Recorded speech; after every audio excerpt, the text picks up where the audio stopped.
computer. All right, so today it is my pleasure to have Maria Valencia from the International Surrogacy Center based in California. So she's going to answer 5 of my questions. So Maria, please tell us why you started the agency and when you started it. Hi, Mary Jen. Thank you. Yeah, so I started the agency in 2011, and it was after actually working at an agency myself for 5 years. And I didn't realize, it was my first job, so I didn't realize I was going to love it so much. After helping, a client through the journey and experiencing that, I think it was totally life-changing for me. I realized this is what I want to do for the rest of my life. So then I opened ISC, and I've had it for almost 13 years. That's amazing. And so how long, okay, so you told me how long, 2011, and approximately how many cases do you take on a year? We always have at a time anywhere from 70 to 90 cases.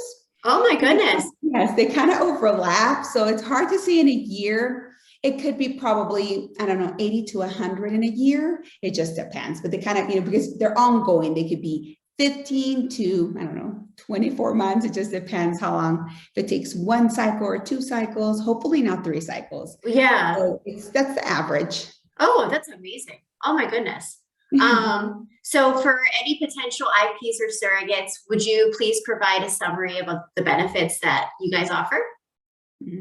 I think one of the biggest things that we provide to our clients, specifically the IPs, is that we don't charge an agency fee or any retainer until the surrogate is fully medically cleared by the IVF clinic. So in a sense, we work for the clients and the surrogate for about 3 to 4 months before we receive any payment. It's going to show to them is that we're going to do a good job, we're a good agency, and if they're not happy, they can walk away and they don't owe us any money.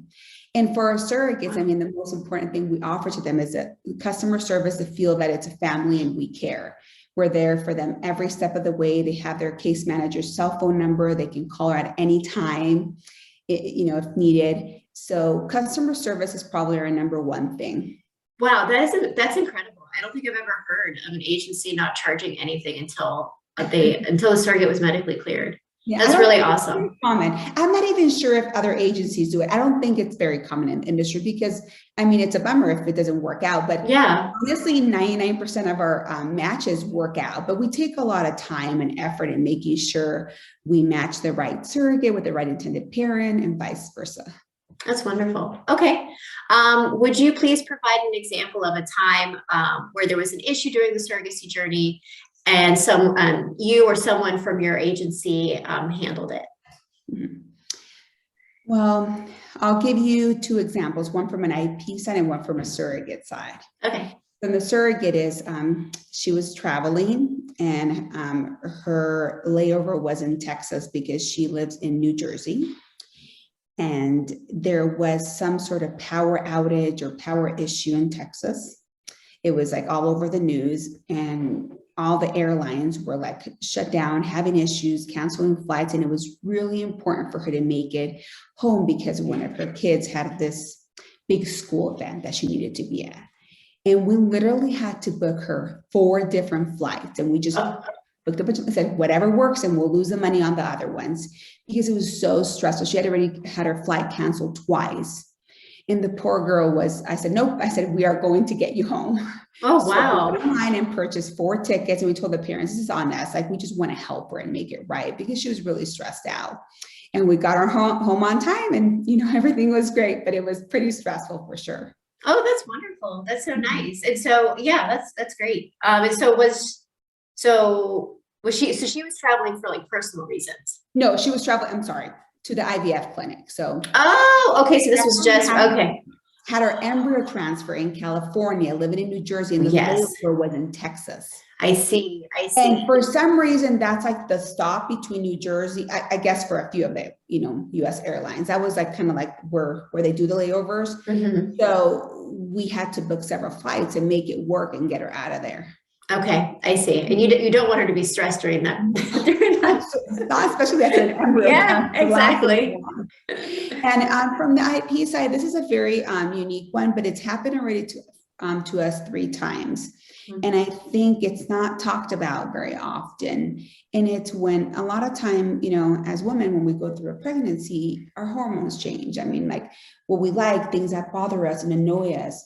And sadly, it's happened where the surrogate just wants minimal contact with the parent. She's just annoyed, just on edge. You can see her personality change. Like, you're like, okay, this is not what she said she wanted. Like, what's going on? It doesn't matter what we do. You can tell she's just, you know, kind of short-tempered. So that's happened to us twice already, just this year, where the surrogate changed her mind. It wasn't as, you know, as warm and fuzzy, I guess you can say, with the parents.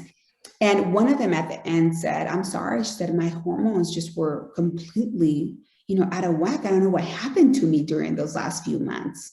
But I think it's happened as women, you know, you have a lot going on, carrying a baby. Yeah. And it was challenging for us to make sure that we understood her. She felt supported and she felt we were there for her regardless, even if she, you know, was bothered at the IEPs, and the parents weren't really doing anything to bother her more. She was just annoyed about it, I think. So it's not like they were like asking questions all the time or No, like, they weren't. yeah. She was just no. And I think at the end, when she delivered, she said, I'm sorry. I said, I'm not sure what happened. Yeah. Yeah. You know, it's bound to happen, but I don't think we realize that it's possible. I mean, think of it, how men complain sometimes about their wives, you know, oh, you know, she's pregnant, she's hormonal, but it's true. Yeah. And yeah, exactly. And the IPs are like very intimately involved. So, you know, it's understanding that they might get some.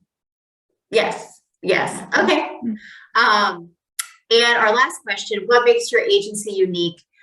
In other words, what sets you apart from the other agencies? Ooh, I feel like that was very similar to the other one. I should have saved that. I think it's also, again, it comes down to how we charge our clients, that we are willing to work for them for many months before getting payment. And our customer service, our response time to all emails is 24 to 48 hours. I feel like that's kind of lacking in a lot of companies that I have, you know, I communicate with, like their response time is terrible. So for us, it's very important for our clients to know we will respond to your email within 24, 48 hours. Even if we don't have the answer, we'll say, let me look into it. I'll get back to you in a day or two. So that's a big deal for us, is making sure that we offer the most amazing customer service they can have. Because it's such a unique and sensitive journey that you want to feel like you have someone there to, you know, hold your hand and will be responsive. So that's really something that's very important to us. Okay, that's wonderful. Well, thank you so much, Maria. This was such a pleasure. Thank you so much. All right.